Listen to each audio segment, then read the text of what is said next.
Let's face it, guys. When you look at the individual scales and all the detail in this tail, there's no denying that that's a lot of work. And we are only just beginning to get going with this dragon. Stick around.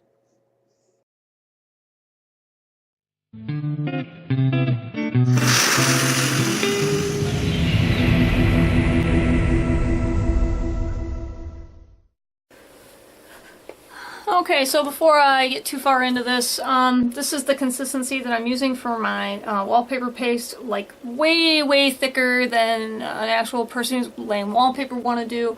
It is a little lumpy. You can use a household electric blender. I really, once you decide to use it for like glue, I really wouldn't recommend using it for food. But I have one, I just decided to not tinker with it.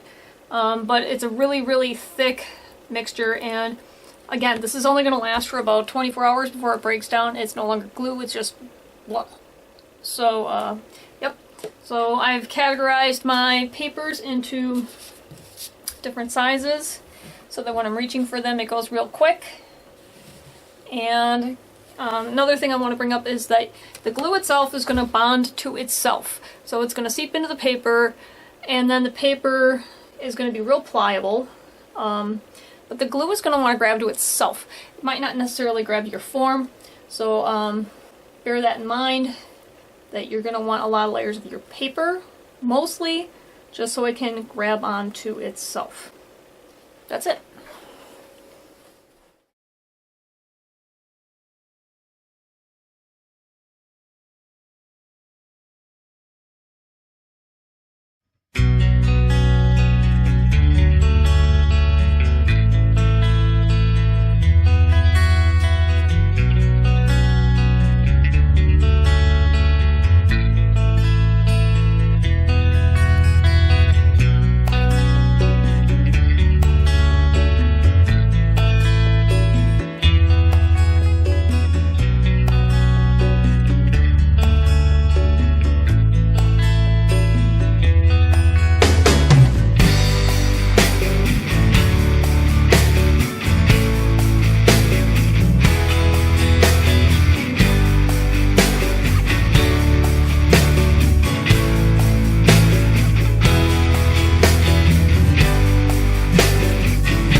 Okay, so the dragon form is cut, molded, filed down.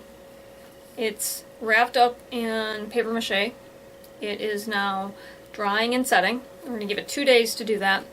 In the meantime, we have to start prepping our texture material. So the texture material is going to be 3 different weights of paper. Okay, we're going to do cardstock, we're going to do regular typing paper, and then we're going to do a almost like a lightweight like tracing paper. Now normally if this was a larger scale dragon, I would cut these all out by hand. I have forms for larger dragons, but because this one is so small, I am going to drive myself crazy trying to hand cut scales that are so minute. So I went to Joann Fabrics and I got 3 pairs of pinking shears. Now these are made by Fiskars. Get there right there? Fiskars. Okay. So we have one that is a mini scallop. And this is going to be big enough for maybe like the leg areas and kind of some smaller juncture areas. So this is a mini scallop. Then we have the full-size scallop, which is this one, again, by Fiskars. Kind of wishing I had these when I was doing a Rocco. That's the cut on the tooth, so you can see how that kind of is going to start cutting our scales for us. So this is the full-size scallop, the mini scallop, and then we have a pair of pinking shears. Okay, let's see if we can get that tooth on that right there. Okay, so what we're going to do is we're going to be cutting that texture out, and basically a lot of people use this for edging. And basically edging is going to create our texture because we need that shingled kind of look for a scaled dragon. So that's kind of the look we're going for, and literally we're going to be cutting rows and rows and rows and rows and rows. So we're literally going to be cutting rows upon rows of these scalloped and jagged edges. And then we're going to go in with a regular scissors, and then we're going to lengthen these so they're not just a texture, because the texture is great, but it's not going to help me when it looks just like a strip of paper. And these are not very deep, so that would wind up being a lot of layering. So we're going to go with the really narrow ones. Now this one that's the mini pinking shears. So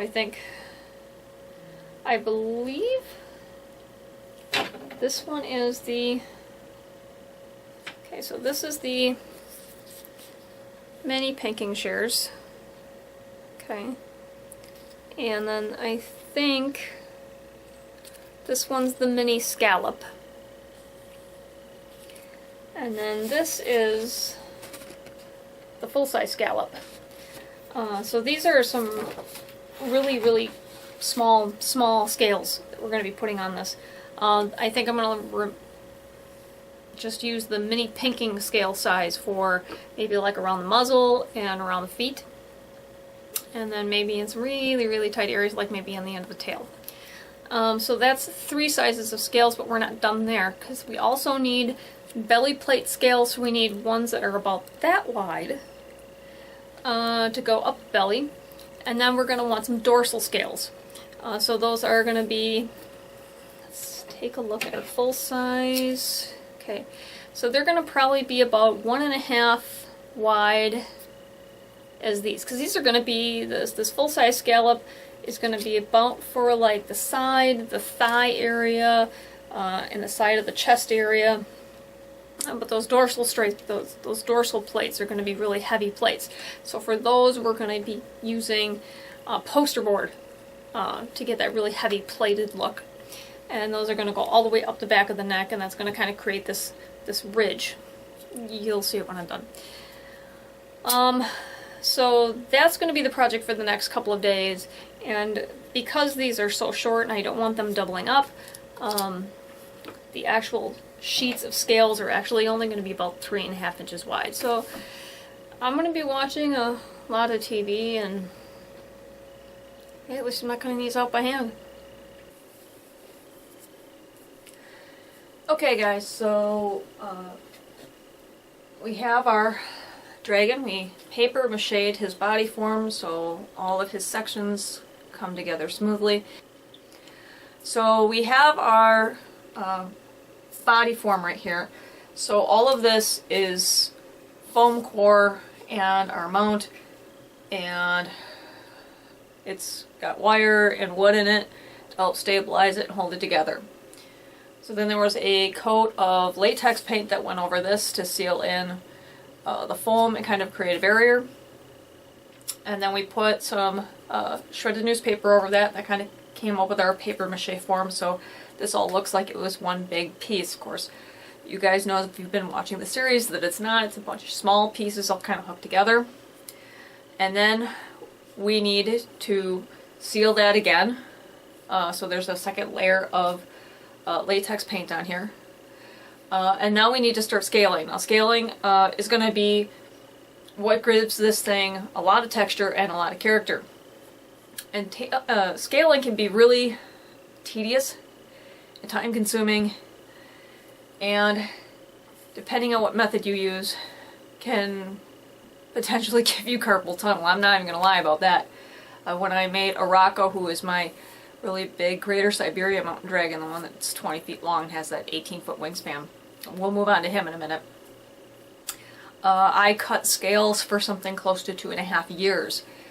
Now, to give you a kind of understanding of how much material that is, we weighed Araco before I scaled him out, and he was about 60 pounds, give or take. We weighed him after he got scaled, before we put his sails on and his wings on, and he was 82 pounds. So he gained 20 pounds worth of weight just in hot glue and poster board. But that amount of work gives him 360 degrees of texture and character.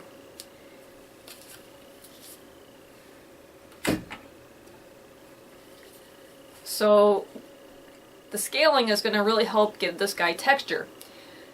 But we need to be consistent about it. So the first thing I have to do is define where his spine is, where the center of his spine is going to be.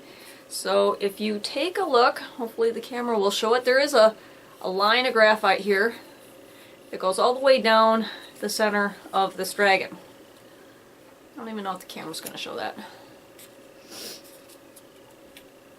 But effectively it goes right down where the center of his spine is. In between his hips and down the middle of his neck. So that when I'm scaling him, I have an idea of where his spine's going to be. Now keep in mind, when we did his neck, we put a 3/4 twist in there, so it comes up and arches forward, but then his head also turns in. So there's that added twist in here. So that's why we're marking out the paper mache model, because this is also going to help reinforce those lines. We also have to come up with ventral scales, or belly scales. So there's another set of lines on his undercarriage that reinforce where his belly scales are going to go so that everything is centered. Okay? So you've got one set of scales on top, and that's one design. Then you have another set of scales that's on the bottom. That's going to be another design. And then you have like the side scales. Okay? So on this little guy, it's going to be exceptionally tedious. I am literally using a Fiskars mini pinking shears to get the scales on his tail. And this is literally just copy paper, because the heavier I go, the thicker it's going to make it. So I really want to have his tail stay at a really fine point. I am going to put some other material in here. What I need to do is I need to make sure that I'm not adding a lot of bulk. I mean, we do want to add weight to his back end so that when he sits up in that tree, that he's proportionally weighted, but I can't get him too heavy. So these little scales here are probably like a half centimeter. I am not kidding when I say in order I had to put these on, I had to use a forceps and a hemostat. So this is literally a sample of the scale cut that we're using for this dragon. That's really tiny compared to my finger, okay? So if I keep doing this, it gives him a lot of layer, it gives him some bulk, it also gives him some texture. But just doing this much of his tail, which is about 1 inch of his tail, took me 4 hours. So I'm not going to make you guys suffer through me scaling this thing, because I have to keep moving it and turning it and twisting it around so that I can get a proper angle to scale this thing all the way around. I will probably show you the larger dragon that I have done. Stay. So that you kind of have a more accurate thing. More accurate perception of how I'm doing this. When I took Rocco out to the SVA, to the gallery, for effectively his only art show that we went to, there was a lot of amazement and wonder about his texture and just his overall size. I mean, he is a very, very impressive piece. And one of the things that I had kept, even after the very large accident that caused me to move him from a full body mount like this guy to a smaller bust mount, I kept some of the individual scales. Now this is actually for a Rocco, this is like a 4-toe, so it's a middle digit on his front leg, so it's effectively like this finger right here.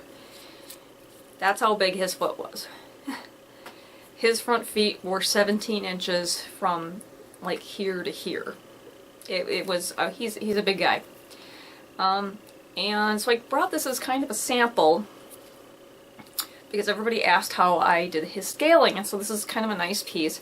And you can see on the underside here that these are literally just like teardrop shaped scales, and that each one of them is literally glued on individually.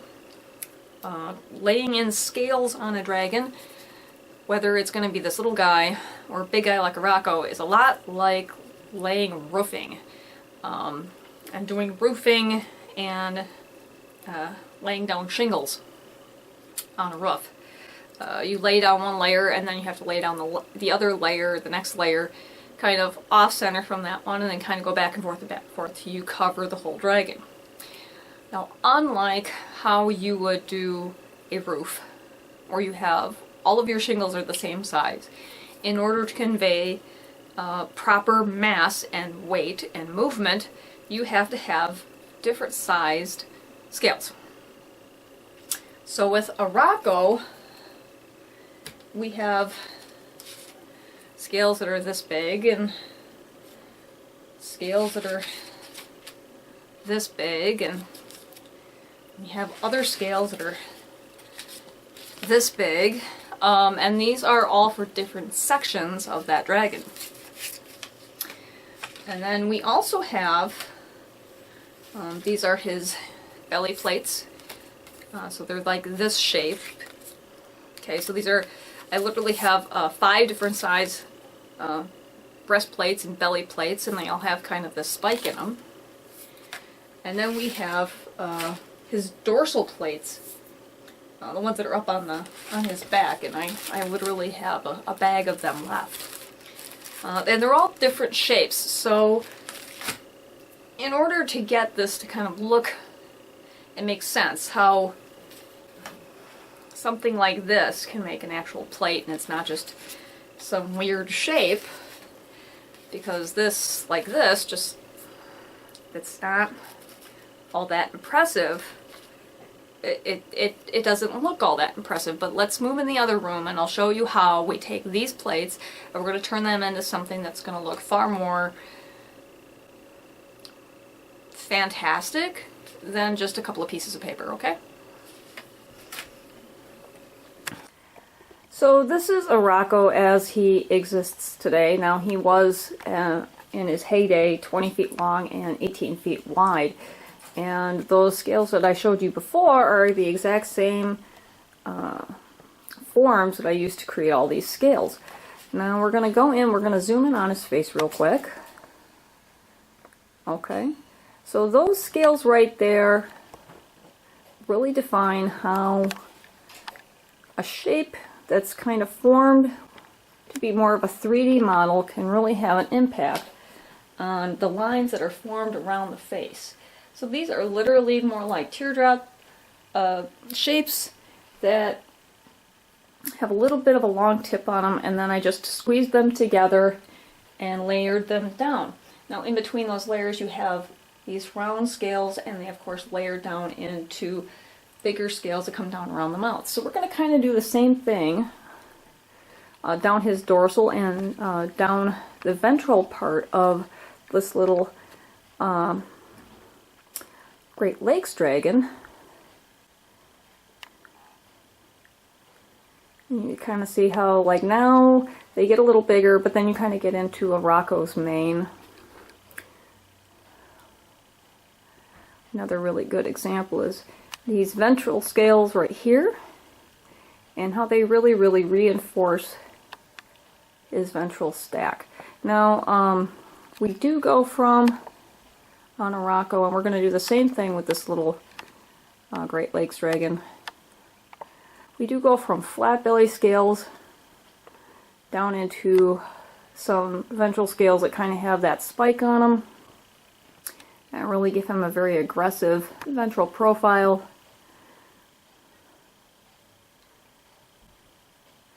And right here, where his front leg is a really nice example of how your different size scales really add to the movement and the dimension of your piece, rather than just doing one flat size with one flat shape. So the scales that are way up at the top of the screen now, those are about 1.5 inches across in width. The ones that are closer to the ventral scales with the spikes, those are about 1 inch.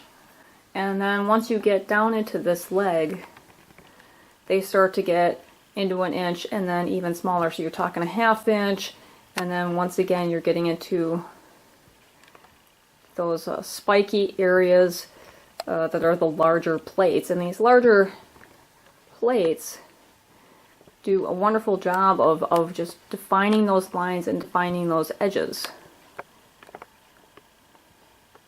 And then they become your very predominant lines of action in your piece.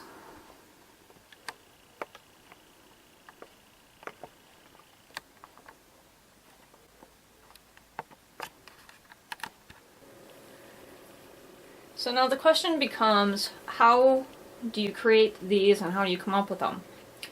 Or for the very simple part of the very big area scales, for the ones that are very smallest on this Great Lakes dragon, it's literally just this pinking shears, and then we cut strips of those. I have another one that is a mini scallop shears. I'm so thankful I have these, because honestly, with a Rocco, I had to cut all of those scales up by hand, and like I said, it took me over a year to do it. This speeds up the process a lot. If I ever did another dragon as big as a Rocco, I would have to go back to those templates that I showed you earlier and cut them all out again, because they don't have scissors that are really that big. This is the full-size scallop scissors that I got from Fiskars, so I have 3 of them. The full-size scallop gives me about 3/4 of a centimeter.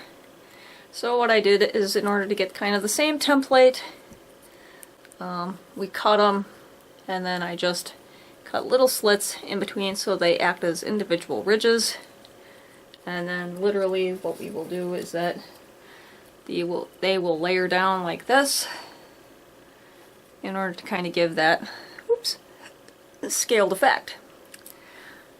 In areas like toes, the reason that they're cut into these teardrop shapes is because I don't want to have so much layer here that you lose that definition of the musculature and tendons and the definition. Otherwise it would be really big fat, it would look like a sausage. And I don't want to have that. I want to be able to keep that and retain that shape. Now to get this kind of ridge effect here, which I really, really like this ridge effect. In order to get that, we go from scales like this, okay, and I'll use one of Arako's scales, to a scale that's kind of shaped like this. And the first thing I need to do is to fold this scale in half. I need it kind of perfectly in half, just like that. Okay. I think just for purposes, I'm going to use my little hemostat here, make sure this crease is really good. Stiff. Alright, now while holding my thumbs together at the end, I need to peel back the body of the scale, because what I need to do is to create a ridge. Okay, so just like that, I'm going to leave my thumbs pressed together, and I'm using this motion, effectively like a can opener. Okay, so by doing this, I create a ridge in the scale. Okay, now on a scale as big as this, because it is only poster board, what I have to do is I have to take a bead of hot glue and then lay it down in this ridge, and what that'll do is it'll reinforce and waterproof the ridge, because right now it will be a very hollow ridge and it would be really susceptible to being bent and damaged. So putting that bead of hot glue is going to kind of help reinforce it. Now when you take a whole bunch of those and you layer them, you get this effect, which is a really, really cool effect. Now that's for a full-size dragon, like huge dragon. When we're talking a dragon that is this size, we need a much smaller scale, clearly, because a 1/4 inch scale is literally going to be the size of his leg. So over here I have a small pile of belly scales that we're starting. Okay, so these are about a centimeter across, and these are just like rectangles that are rounded on two ends. And when these layer up, these will create the belly scales, much like they are on Arako underneath that scoop in his neck. And then we just have slightly larger ones. These are about 1.5 centimeters, and then 2 centimeters. Okay. The nice repetition in the pattern is going to help reinforce your lines. Okay. And here we have some of those smaller scales cut out. Again, these are like 1/2 centimeter. These are some of the scalloped plates. And then we're going to get into some other shapes. And these are going to be kind of the ventral and dorsal plates. So these scales here are, before you measure them, about, I believe it's like 3 centimeters across. Okay, so you kind of got that same rounded shape that you have with these scales here. If I wanted to, I could go straight back with them like I did with Arako's here. But there's so much little room to play with, and these are actually going to be the ones that are going to be down the middle of his back. So these are going to be like here. Okay, and then they'll pile up and they'll create his dorsal ridge. But if I leave them straight back, it gives a lot of material to this, and it can be really, really hard when you're dealing with something this small to deal with that much material. So I'm going to kind of trim it back and make less material that can build up. And we have a couple different sizes of dorsal scales. We have these really, really tiny ones. This dragon is really, really small.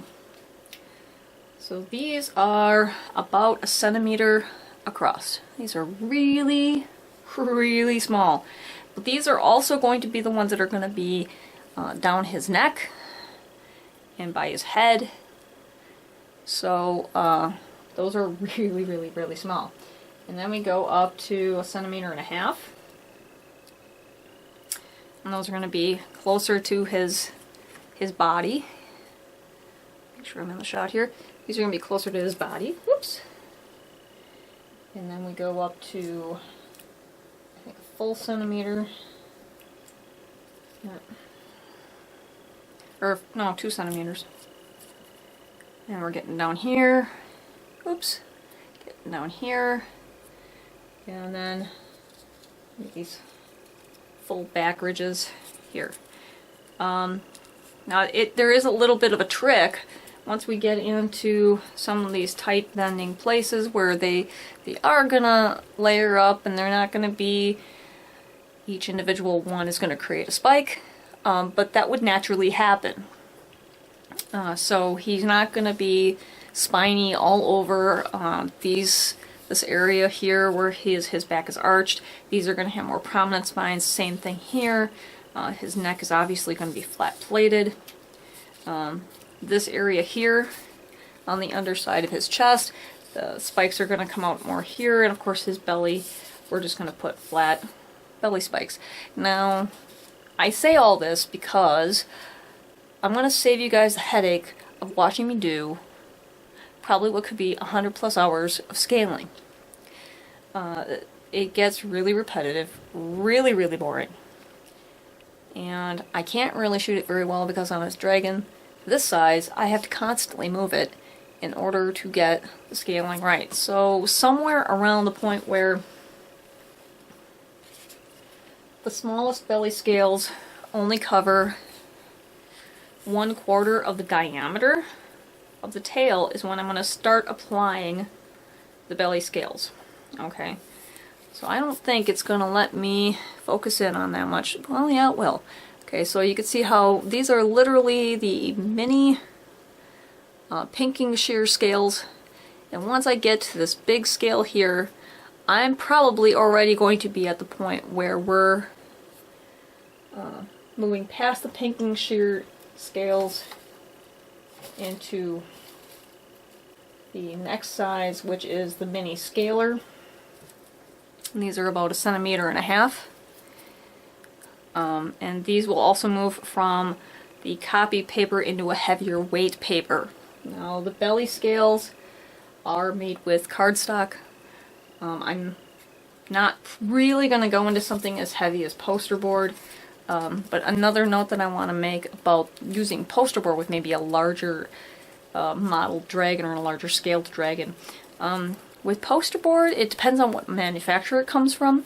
You may wind up with a shiny end and a buff end. My recommendation would be to use the buff end out, shiny end in, because once you spray paint it and seal it, it's not gonna necessarily hold the same sheen, and it's not gonna be as absorbent as the buff end, which is meant to absorb things. This is kind of like a wax finish on here, and it won't be consistent in how it absorbs either your primer or your actual paint. So buff end out, waxy side in. So when we get done, it'll be all scaled out. That's the idea. I hope.